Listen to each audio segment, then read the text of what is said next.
ठंडा तो है यार, है ना। पता नहीं कितना 8-10 डिग्री लग रहा है टेम्परेचर। तो सुबह 4 डिग्री था, लेकिन धूप आज बहुत प्यारी लग रही है। कल शाम को तो निकल आई थी धूप ऐसे। 3 दिन लगातार बारिश बारिश बारिश, बादल बारिश बादल।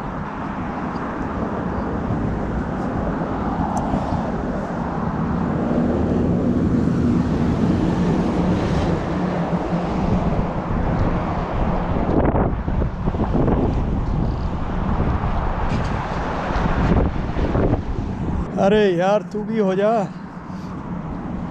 चेरी महाराज। आजकल तो टेम्परेचर ही 0 के पास घूम रहा है, तो कहाँ होगा ये। नहीं दिख रहा कहीं भी, कोई नज़र नहीं आ रहा है, कुछ भी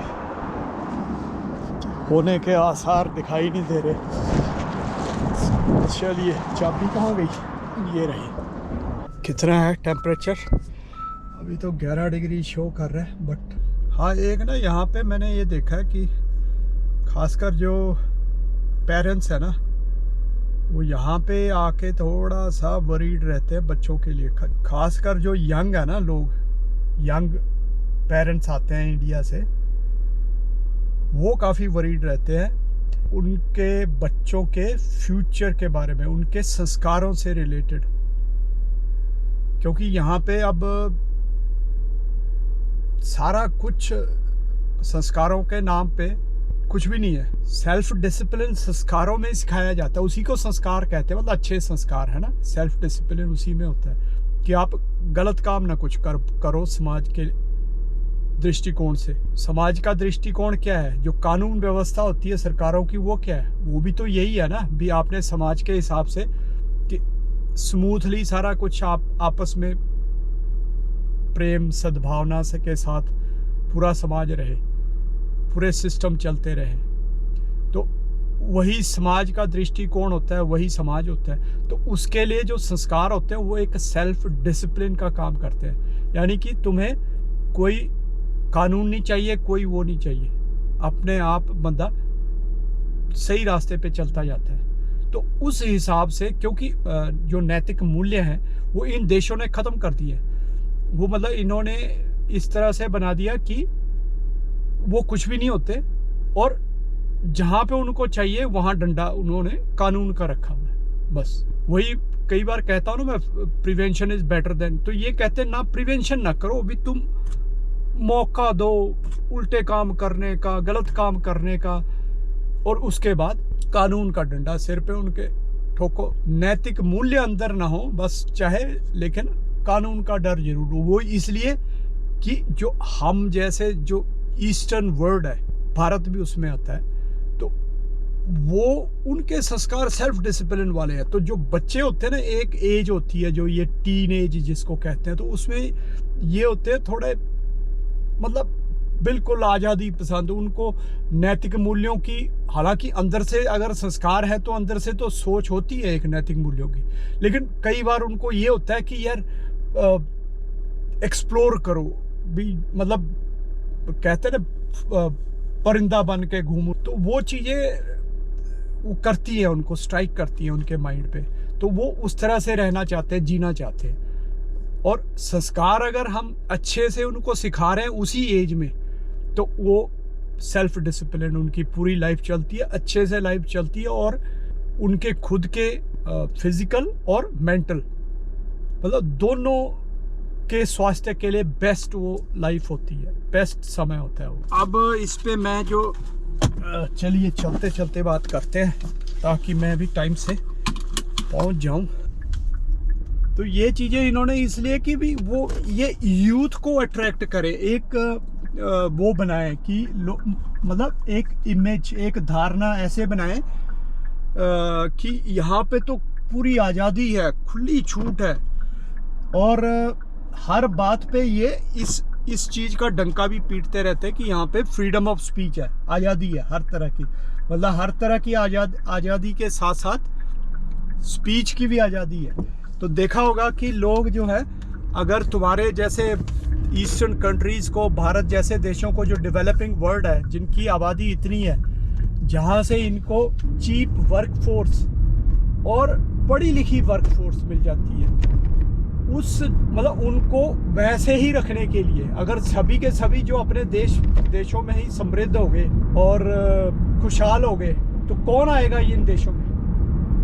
तो इसीलिए ये सारी जो प्लानिंग इन लोगों की चलती है कि इन देशों को, जो डेवलपिंग कंट्रीज है, जो अंडर डेवलप्ड वर्ल्ड है, उनको गरीब रखो और किसी ना किसी तरीके से 36 तरीके बनाए हुए इन्होंने इमिग्रेशन के, तो वो तुम बुलाते रहो। फिर यहाँ आके फिर जब हम थोड़ी देर इसको अंदर से थोड़ा सा डीपली देखते हैं ना, फिर पता चलता है भी ये एक्चुअली ऐसे ना लोग ये दबा देते हैं तो फिर रुकना पड़ता है।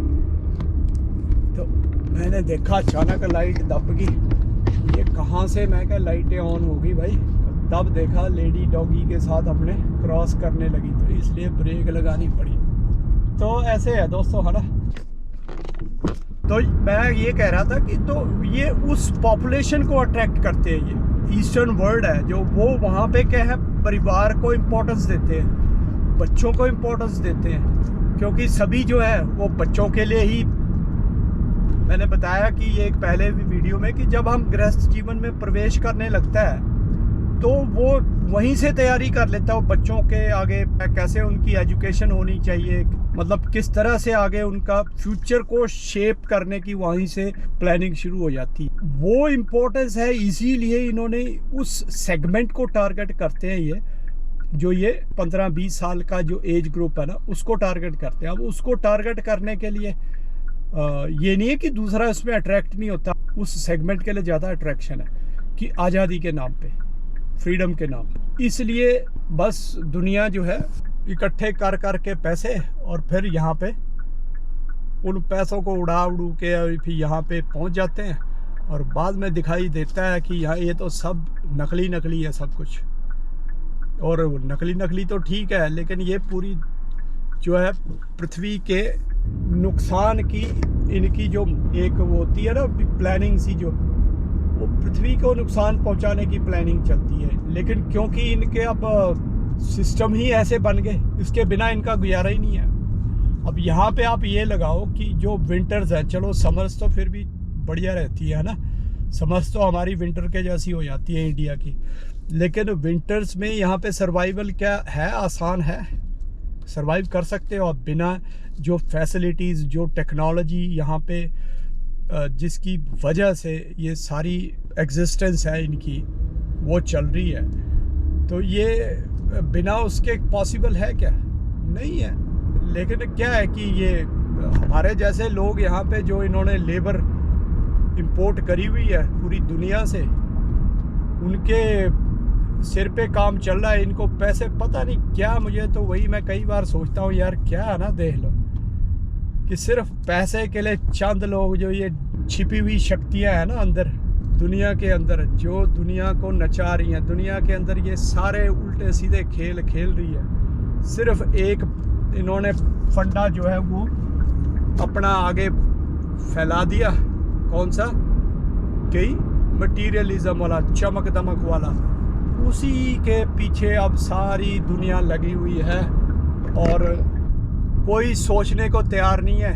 तो इसलिए मेरा ये संदेश जो है ना, खासकर युवाओं के लिए है कि आप लोग एटलीस्ट थोड़ा सा सोच विचार करना शुरू करो, क्योंकि अब जो जिनकी ज़िंदगियां निकल चुकी हैं, जो हाफ सेंचुरी पार कर चुके हैं, वो कोई डिसीजन नहीं ले पाएंगे अब, मतलब आम आदमी।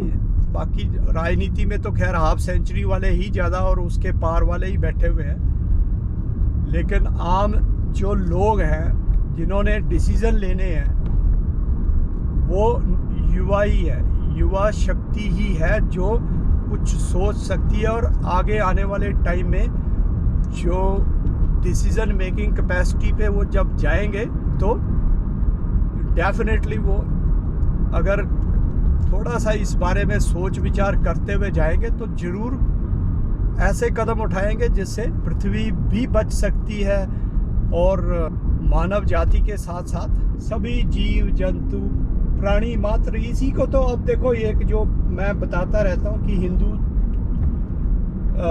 जो सनातन में भगवान की, ईश्वर की परिभाषा क्या दी हुई है कि कण कण में भगवान है। हम सबके अंदर भगवान विद्यमान है। जो भी मतलब चाहे वो जीवित है, निर्जीव है, पृथ्वी है, पानी है, हवा है, पेड़ पौधे, जानवर, पत्थर, बर्फ, कुछ भी है, सब भगवान का रूप है ये। और इसी को प्रूव किया है किसने? आइंस्टाइन ने।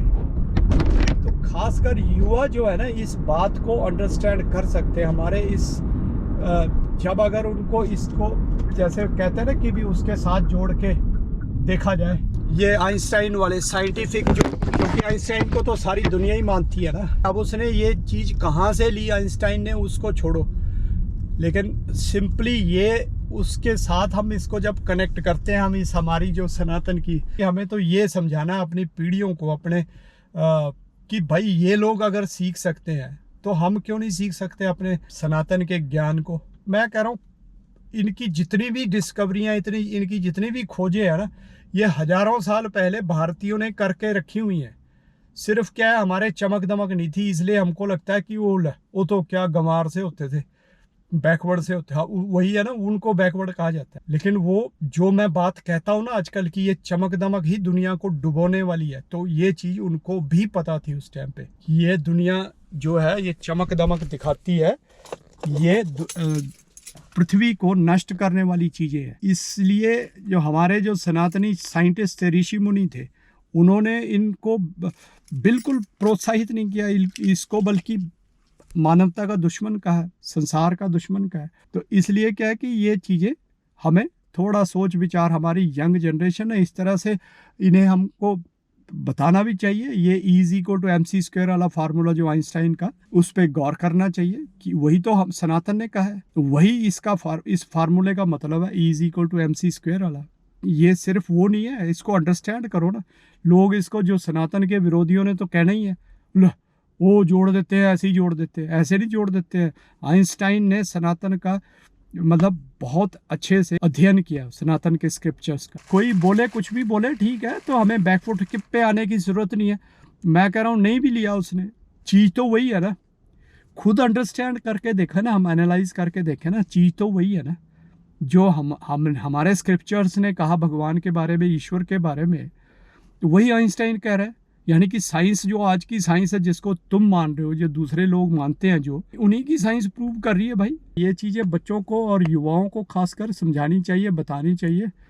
और मुझे विश्वास है कि आप लोग थोड़ी सी ये वीडियो भी मेरी आगे शेयर करेंगे, ताकि ज़्यादा से ज़्यादा हमारे सनातनी इस बात को अंडरस्टैंड करें। तो चलिए दोस्तों, मिलते हैं फिर शाम को। टेक केयर, नमस्ते। बाहर तो बड़ा प्लेजेंट हो रखा है। चलो जी, हो गए फ्री।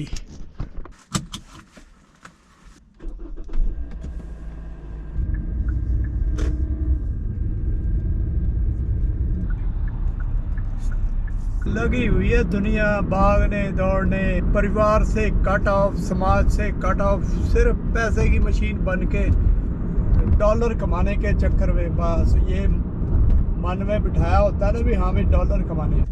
ऐसे है दोस्तों, इसलिए जो है हमारे जो युवा साथियों से अपील है कि इस बात पे थोड़ा सा ध्यान दें, और जब कमान आए तुम्हारे हाथ में, ये बदलाव जरूर करें।